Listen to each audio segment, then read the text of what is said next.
laughing at? He is working on the paper. It is do not disturb time. Oh, I see. Okay. You've been very helpful, Courtney. You'll be an important witness in our case against David. Well, I'm not looking forward to testifying. Shh. Genius at work here. Okay. Well, am I finished? Yeah, one more question. When was the last time you saw David in New York? That was the last weekend in February. Thank you. Haley, I am really parched from lying by the pool. Is there any iced tea made? No, madam looks dry.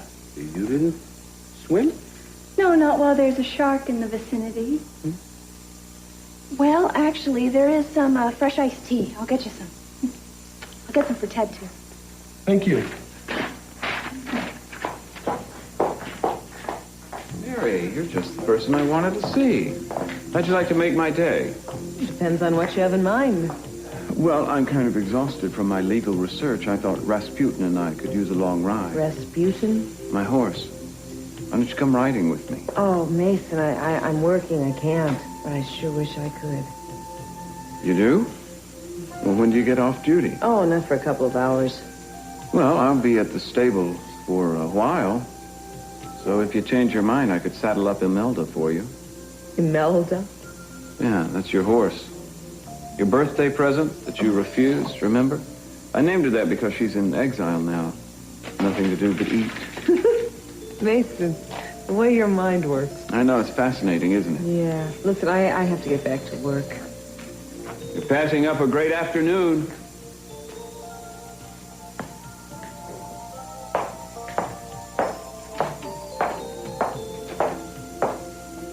That piece of jewelry is ready. Won't Eden be surprised? Yes, I'm sure she will. I'll be in touch, all right? Hello. You're up. Yes, I'm feeling much better. Against orders. That's very true. In fact, I was just about to head down to the office and pay you a surprise visit. Well, I'm glad you're feeling well, but I won't be at the office. I have a meeting. I have to change. You know, Eden, you're keeping yourself very busy these days. I mean, you seem to be on the go all the time. In fact, last night, when I was put in the hospital, nobody could even find you. Well, I've been really busy lately, and I had to go to Santa Ynez to look at that property. I didn't realize it would take so long. I understand. I guess I should answer that. Hello? Hello? So far, so good. Kirk answered the first call. Okay, I've checked out Robbie's station tonight. I'll have a clear view of 3 sides of the cabana from there. Good. If he takes the bait, I want you back here by 7. Got my time? Yep. Must have been a wrong number. I should call my secretary to find out what time that meeting was. She never told me.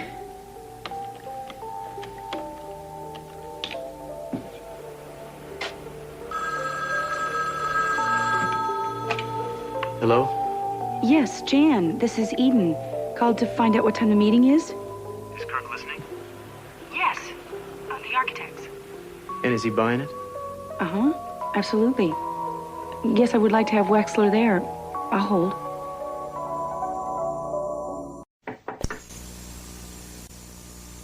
You can't? Yes.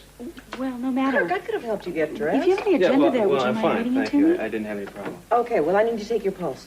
Yeah, Right now. Yeah, right now, doctor's Waiting in the orders. Capitol garage in your car at 7:45. I just given her The duplicate set of keys, so all you have to do is let Kirk see you enter the garage. And she'll be the one who actually drives the car out. I want you to slip out the side door and wait in the empty lockridge estate until I call you. You got that? Okay, 8 o'clock. Fine, I'll be there. Okay, I'll let you know if Kirk followed the decoy and what to do next. In the meantime, stay home and make sure you hang around with his other people. I don't want you alone with the guy. I know where to go. Okay, you take care, all right? Okay. Good luck. Thanks, Jan. Bye-bye. Your pulse is definitely high. Really? How Yeah. strange. I'm feeling so much better. Well, you're definitely overdoing it. Well, I'll tell you what. I promise I'll take it easy. By the way, could you send up Haley? I need to talk to her about a few things. Yes, if you will promise to take it easy. I promise. Oh. Wait, where are you going? I was going to go down to the study and read up on those reports. I can change later. Well, I had a very special dinner planned for us tonight, Eden. I have a surprise for you. Couldn't you just cancel the meeting or call somebody and have them fill in for you? I don't think so. Eden, I'm not an invalid anymore. I was planning on having you here with me tonight. Well, I know, but I have this meeting, and it can't be postponed or anything. Look, I'll come up and I'll spend some time with you before I go. You should take it easy. You heard Mary.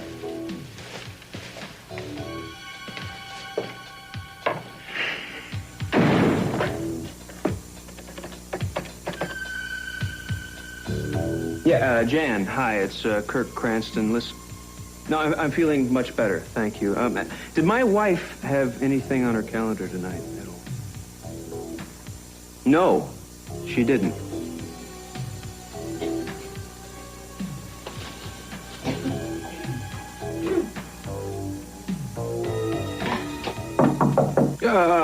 Thank you, Jan. I'll get back to you. Thanks. Haley, please, come in. I bet you're not too glad to see me. What do you mean, Mr. Cranston? Well, you must have been very relieved at that moment you thought I was dead. I'm sorry, it was just a false alarm. Of course not. And your Aunt Gina must be jumping for joy. She seems to thrive on other people's misfortunes. Don't talk about her like that. I'll talk however I want. I want you to put these 2 twin beds together and make them up, please. Yes, sir. If anyone asks, I'll be on a walk. I doubt anyone will. You are on thin ice, young lady. And if you want to keep your little secret, if you want to keep your little job here, you will do as you were told with no back talk.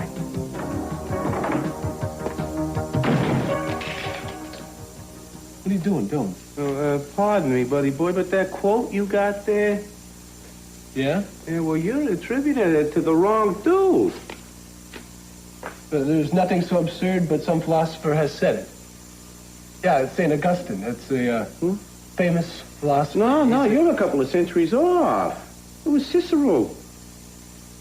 Cicero? St. Augustine's a dude who said, give me chastity and continency, but not yet. Pearl, I'm pretty sure about this. Well, go ahead. If you want to lose a couple of points on your term paper, be my guest. All right. Okay, no, wait a minute. I'll bet you $1 at St. Augustine. I got a book in the library that'll back me up. Come on, $1. If it backs you up, then it was written by a head. You're lost.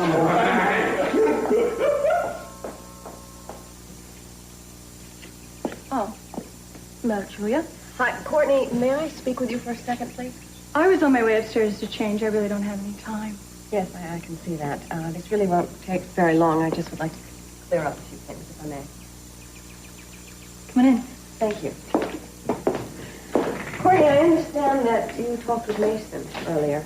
Yes, I did. Well, I would like to ask you a few quick questions, if that's all right. I guess so. Thank you.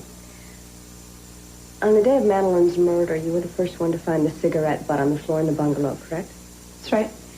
And naturally, you assumed it was David's because it was his brand. Yes. There was someone that you saw in the vicinity the day before coming out of the bungalow. Did you actually see his face? No, I didn't actually see his face, but it was his No, but then, of course, you understand that in both instances, your assumption that David was the alleged murderer is based on nothing more than conjecture.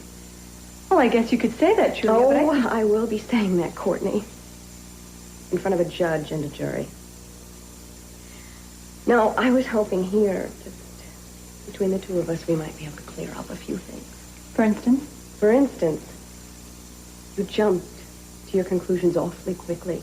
Not only that, you included others in on those conclusions, which influenced them. And Courtney, your evidence, I'm sorry, but it was flimsy and circumstantial. Oh, now, wait a minute. There was... You do know, of course, that the distinctive type European brand cigarette that David smokes, which you found in the bungalow, can be found in Santa Barbara in 4 different stores. No, I didn't know that. Disproving that David had a monopoly on them. Courtney, I've also been made aware of the fact that you have knowledge of differences between Madeline and David. Yes. I know you are very defensive of your sister right now. I understand that, but didn't this knowledge come at you secondhand? Well, I guess... When in fact you never witnessed yourself David and Madeline engage in anything that was less than harmonious. All right, Julia, maybe I didn't. What are you trying to prove here? That your emotions may be getting in the way of your objectivity. Look, Julia, I won't deny that I was very emotional at the time all of this happened, and maybe a bit biased. But don't get me wrong, I don't want to hurt David if he's innocent. I just want the person who murdered my sister to be found and punished. I understand. Courtney, how long have you known David?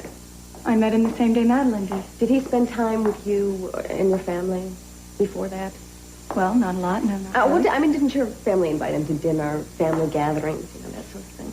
Well, now that you mention it, Courtney, I don't know. In fact, your parents didn't really approve of David at all, did they? He wasn't, quote, their kind of people. Oh, wait a minute, Julia. I never said that. It's a funny thing, Miss Wainwright, but it sounds to me like you might be projecting your own feelings about the case onto Courtney here. I didn't see you, Pearl. And if I recall, I was asking Courtney the question. And if I recall, I was just volunteering my opinion. Courtney, I'm very sorry if I'm being hard on you. I have a man's life at stake here, and I would be doing the same thing for Pearl if I had defended him. Only you didn't take my case, did you, Counselor? I wonder if maybe that's because I'm not your kind of person. I'm sorry. I think I've stayed too long. Thank you, Courtney. Julia, I realize you're just doing your job.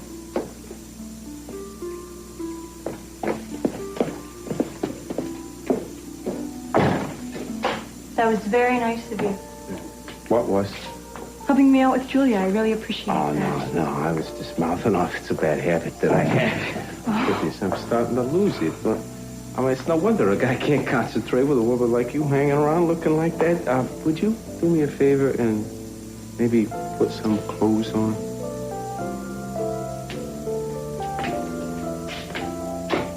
I read a couple of notes here, but I think overall it's an excellent paper for an undergrad. Yeah? Mm-hmm. Oh, Pearl, thanks a lot.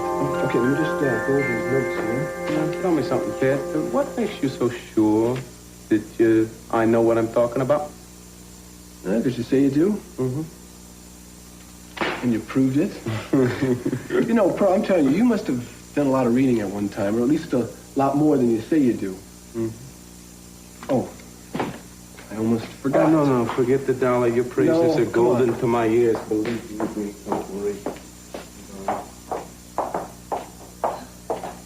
So how's it going? Oh, well, actually, I'm finished. Well, that's great. Yeah, it is great, but I'm not really finished. I see, I was working all day today trying to finish up this paper so I could take you out tonight, you know, and go out somewhere. Like a date, you know, you hear about those things once in a while. It's going to take me hours to type, and then I've got some anthro to do, too. Oh, well, you know, I took typing in school. You did? Sure, on my father's insistence. See, because of my aunt. Why, I have an aunt who was a secretary, and she became very successful. Anyway, look, why don't you let me help you out?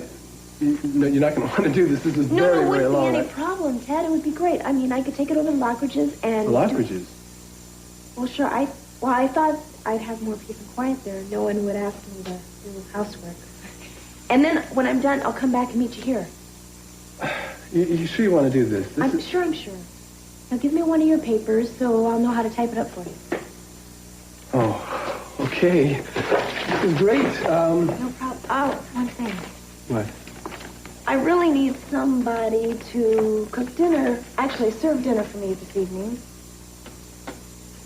Why do I have the feeling that I've just been elected? Oh, please, Pearl. Oh, come on, Pearl. Well, seeing as I don't have anything to do, no problem. Great, thanks. Okay, that's yours. Got it. Okay, That's go yours. get your typewriter. Yes. Yeah.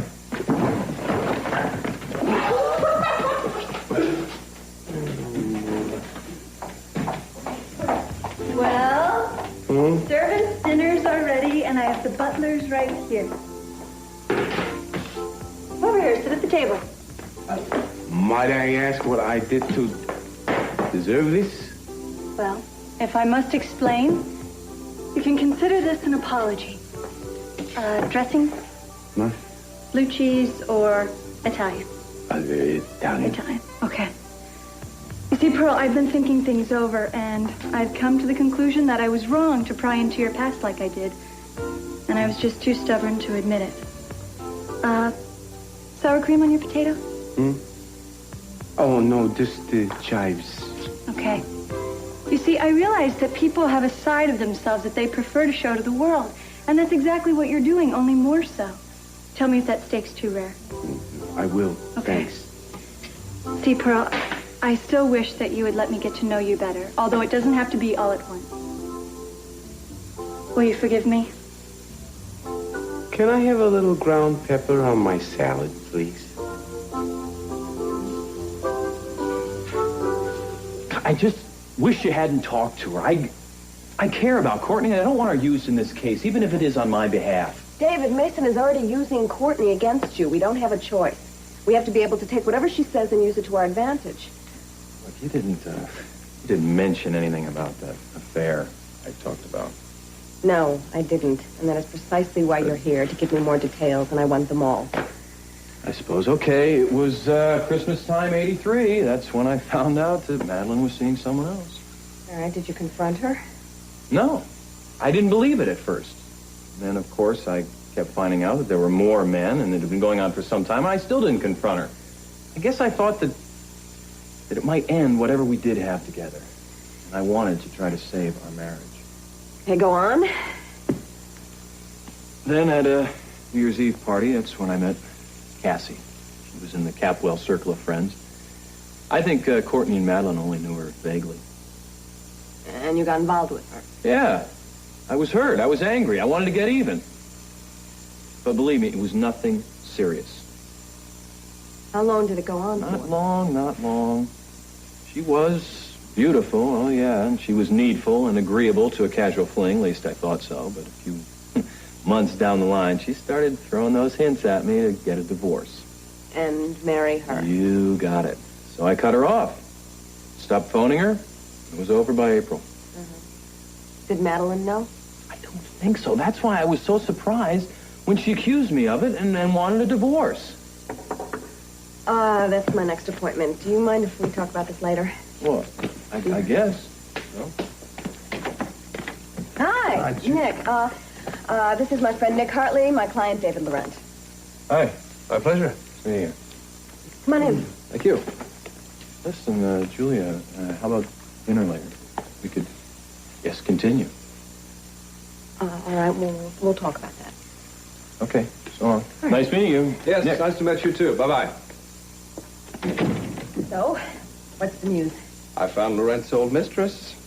Cassie? Her name is Cassandra Dunn. She just happened to be visiting some friends in Los Angeles, and I persuaded her to fly into Santa Barbara this afternoon just to see you. Ooh, that's good. Now, here's the number of the hotel where she's staying. Oh, yes, also this. I received a large envelope of personal papers of Madeline's. The housekeeper in Boston and I just happened to hit it off. I think you'll find these very interesting. You are a real friend, Nick. Thanks.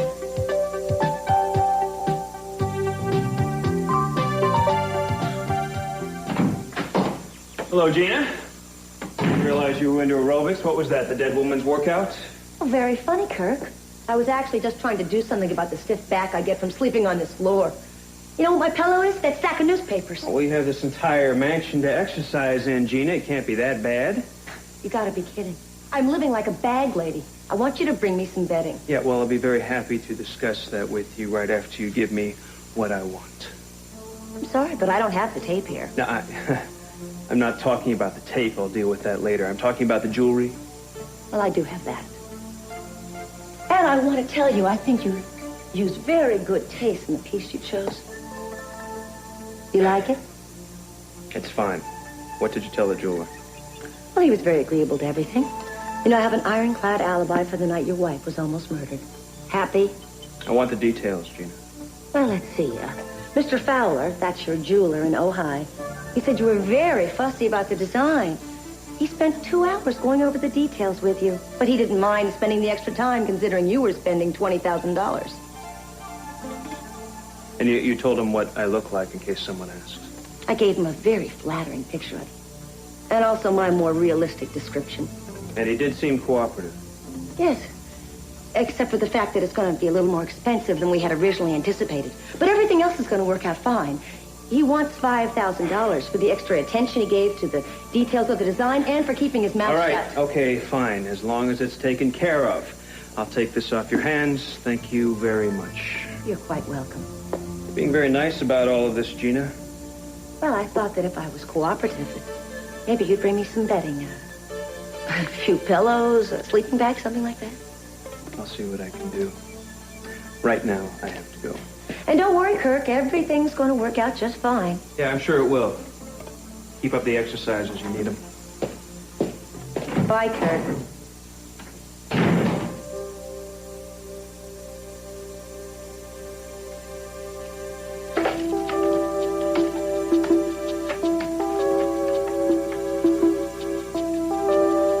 Hello, Mr. Fowler?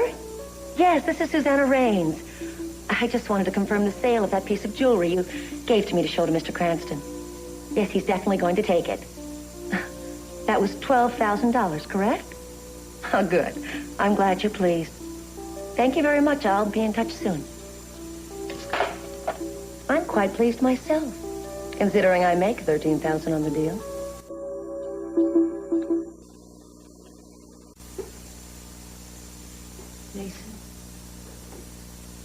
Mason, are you here?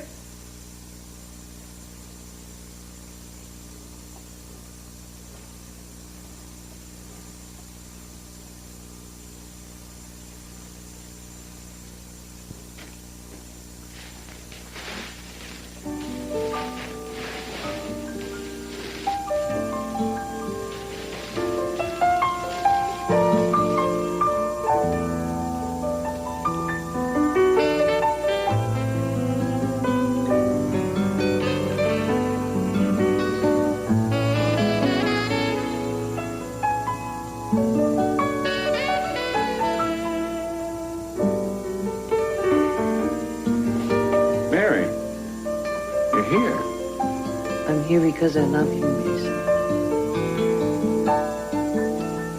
Mary. I want you to make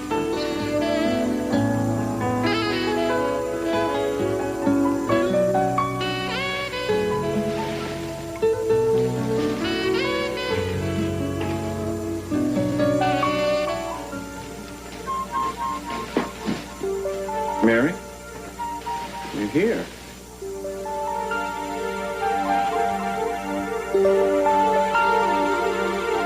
What did you do, rob a department store?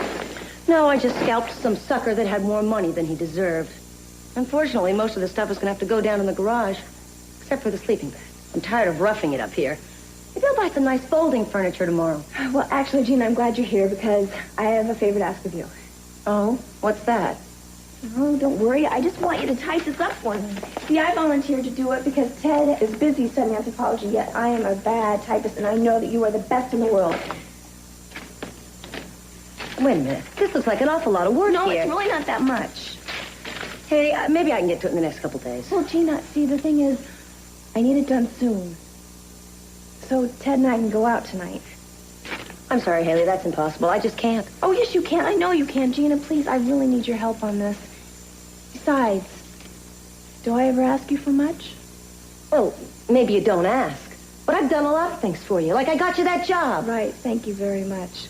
But, Gina, we know that that was just more or less for you. Look, it's only fair that we stick together, that we help each other out. All right. Oh, here. Thank you. Stand back. Your aunt is now going to show you how it's really done. You really think he's going to try something tonight? I hope so. In fact, I hope Kirk breaks this door down tonight, man. Finally gives me an excuse to unload on him once and for all. You really do love this guy, don't you? It just drives me crazy. I mean, I have no proof. That's what we're doing here. But I know in my gut he tried to kill Iden. He has a void like a black hole inside of him. I was kind of surprised when he had a heart attack, to tell you the truth. I didn't think he had one. You know, I can't help but wonder what your life would have been like if Kirk hadn't come into town. Well, I wonder about that too sometimes, Nick, but my life is good. And I'm grateful for it. Eden may be through with Kirk, but I gotta believe that the commitments I've made in the meantime, they count for something. You mean your commitment to Santana? Yeah. Must be tough on you, man. How's that? Well, your feelings for Santana, they're not the same as they were for Eden. Some feelings are beyond compare. You know what I mean? Well, how do I look? Well, turn around, Brenda. Well, I'd say from a distance, you'll do fine, don't you think? Should fool me. Yeah, so Nick's gonna drop you off on the road leading up to the Capwell house, and you're gonna hurry back here to your observation post. Right. You got the keys? Got him. Well, why don't you take a chance, campers?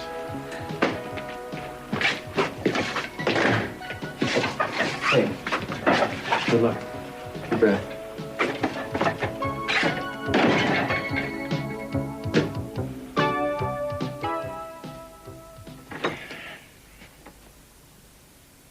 You still planning on going to that meeting tonight? The meeting's important. I have to go. Don't tell me we're going to argue about this again. It's just that I've been planning a night like this for just the two of us alone for weeks now, Eden. Look, I'm sorry. If you would have given me advance notice, I could have maybe done something I couldn't give you about advance it. notice because I wanted to surprise you. Here. I had this designed especially for you.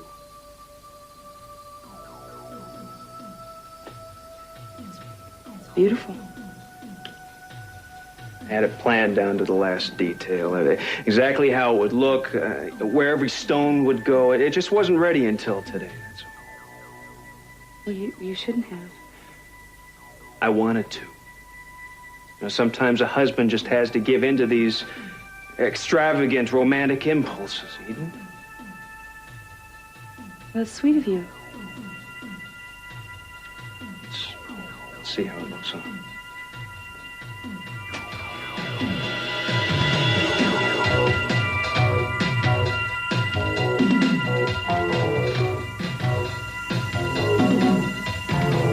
It's beautiful. Glad you like it. What's wrong with you, Eden? Nothing. Just don't feel. You don't what? You don't feel what? What? You don't like the way I touch you? You don't want to make love as much as I do? It's not that. It's that I'm worried about you. And you just had a fainting spell. I think that we should check with the doctor. Eden, the truth is I feel stronger now than I did before the surgery. Now, you know, I really don't think that that's it. I think there's something else. What do you mean? Before the surgery, there was something between us. Whatever that was has grown wider. And it was because I was sick. It was because I couldn't treat you the way I wanted to. And I'm sorry, but you can't hate me for that, Eden. Of course not. Then what's the matter with you? Look, I would love to stand here and calmly discuss our relationship. But I have a meeting I've got to go to. I've got to get dressed. All right. Oh, all right. I'm sorry. Yeah. I understand.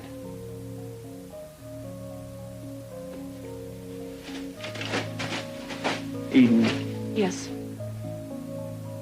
Will you just wear that tonight? And think of me. Can you do that for me? If it'll make you happy, of course. It will.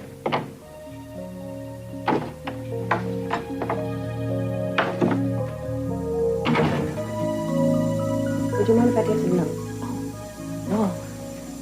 I'd be insulted if you didn't. After all, I've come such a long way. Well, why don't we start by you telling me something about your relationship with David? Certainly. David Laurent was a leech. That's L-E-E-C. Oh, why don't we just put this aside? I'll listen for a while. Fine. I met David about 2 years ago. It was at a New Year's Eve party. My husband had died 5 years previously, leaving me a very wealthy woman. Being one, I became suspicious of men who, came on too quickly, shall we say. I could usually spot one by the first excessive compliment. But, well, David, I mean, being married to the rich and beautiful Madeline Capwell, I flattered myself to think that his attentions were purely romantic. Mm-hmm. Well, what made you change your mind? Did he take money from you? Oh, no. Nothing as blatant as that. No, but he agonized over leaving Madeline, and he kept saying that, you know, it wasn't fair to me, his not being able to make a real commitment. And very quickly, I realized that what David really wanted was for me to marry him so that I could keep him in the style he was accustomed to. And when you realized that, Well, I left him, of course, within 3 months. It was April, I think. Do you think that David loved his wife? Love? That's a tricky word. I think he was obsessed. How do you mean? Well, everyone on the Eastern Seaboard knew that Madeline was having affairs before and after her marriage to David. And then David found out about one, and it completely devastated him. I wasn't really surprised when I heard that he'd done her in. You know what really surprises me is that you seem to have spent so much intimate time with David, yet you don't have very many nice things to say about him. Well, I can be frank with you, woman to woman. David was a wonderful lover. Marvelous, in fact.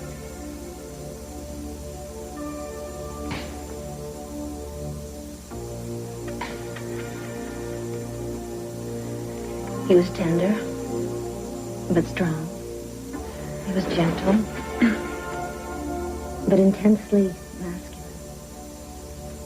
And he knew how to take his time. To savor the moment. And that's really where it's at, isn't it? Of course. My door. Excuse me. Yeah, hi, Julia. Listen, I forgot to tell you about the...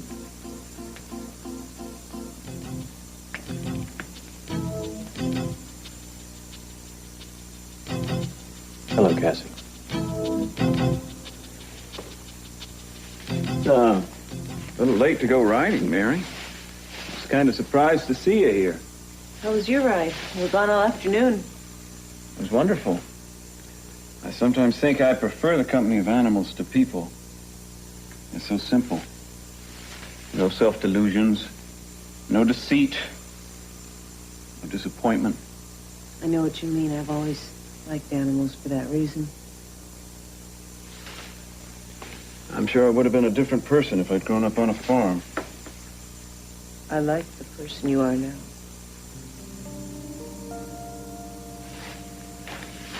Mary, why are you here? I'm not exactly sure.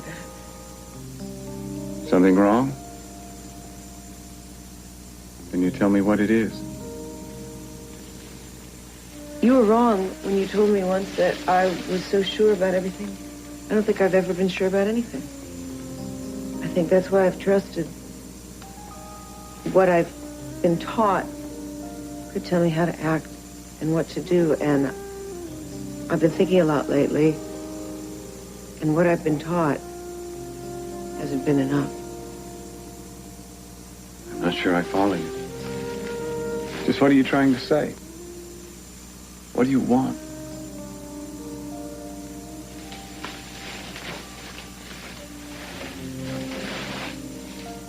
Are you sure you want to go? No. All right. I know that I should have told you that I was having Kathy flown in, but I chose to handle it this way. So if you want to give me a piece of your mind, go ahead. Yell at me. I can take it. You're not yelling. She must have given you quite an earful, huh? You're not upset? Why should I be? She's harmless. David, you know, you neglected to tell me that Cassie was so much older than you are. Why would that be important? Oh, I see. What, you think I'm some sort of gigolo now? Is that it? From what she described, you're not far from it. She felt you were very interested in her money, interested enough to dump Madeline and marry her. Oh, she's wild. I was always right up front with her about the fact that I was in love with my wife. Yeah, she told me that, too. She also told me that she was the one that ended your affair. You know, I'm really surprised at you, Julia. I mean, didn't you see what kind of a woman she was? I may have been fond of her, but I wasn't blind to her pride and her insecurity. She was hurt when it ended, so of course she made herself out to be the one who did the rejecting. Well, you believe that, don't you? David, as your attorney, I can't afford to believe anything I can't prove. Well, how about as my friend? How about as a woman? What do you feel, Julia? What do your instincts tell you? I feel that you are an honest man. My instincts tell me that we should keep this discussion on a professional basis. Okay. Well, then whatever you decide is entirely up to you. Good night.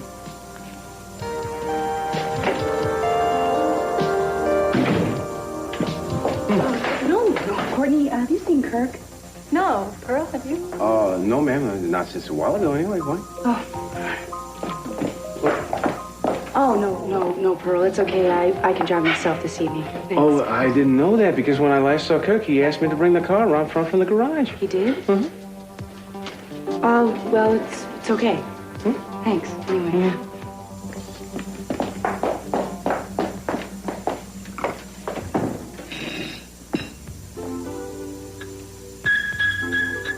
Pepper? Mm-hmm. Pearl, I was going to ask you to join me for dessert, but I guess I'm not forgiven yet?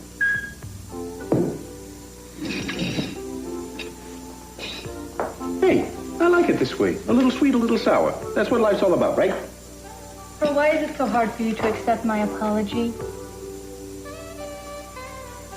Well, I guess it's what I should expect from someone who's left home never to return to carry a grudge, huh? Look, my family never apologized for anyone, and neither has anybody else since. And why should they? I am just Pearl the butler, the oyster man. Pearl, that's me. Well, that's a lot to me. Eat your moose. Apology accepted.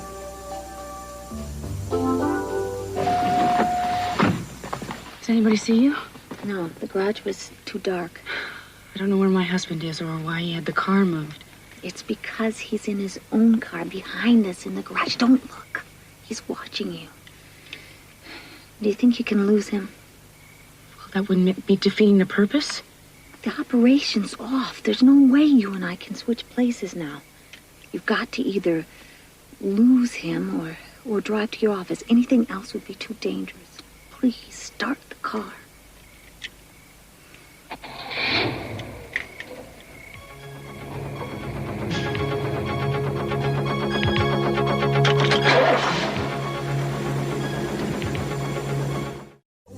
Mary, did you come here with something to say to me?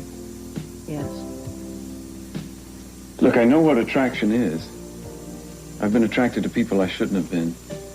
More than once. But with you... Yes. What did you want to say?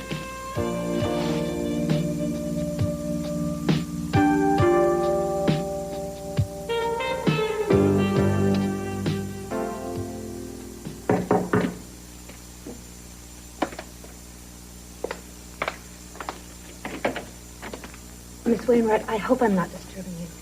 No, I can only stay a minute. I'm on my way to the airport, but my conscience wouldn't let me leave. I had to come back. What's on your mind? Miss Wainwright, everything that I said to you about David Laurent was terribly exaggerated. In fact, it was a distortion. What? Miss Wainwright, David never wanted to marry me. I'm the one who really wanted that. And, it was David who ended the relationship, actually. He did? Yes. I tried to hang on to it for a year. I told him that he was a fool to lose me, but it was no use. He loved Madeline. I guess I was trying to get even, and that's why I said all those things to you before. But I certainly wouldn't want him to be accused of a crime that he didn't commit. Well, thank you for coming back to clear that up. Well, I had to. I guess I've been a fool.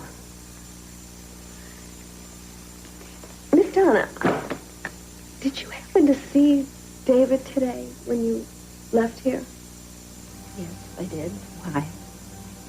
Well, I'd like to know what he said to you. I mean, with your sudden change of heart and all. Well, we just talked about old times. I guess the nostalgia went to my head. You know how it is. Well, thank you very much for coming here to clear this up. Well, listen, I've got to go to the airport. Good luck with the case.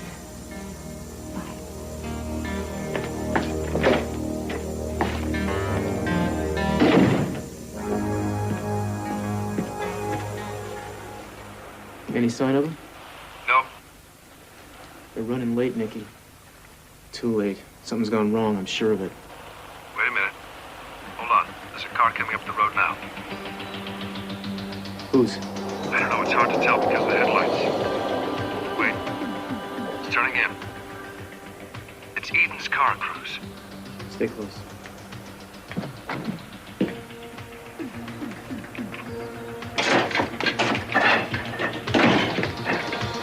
What the hell are you doing there? Where's the Things decoy? didn't go the way they were supposed to. Cruz, there's another car coming up the road now. Its lights are out. It's Kirk's car.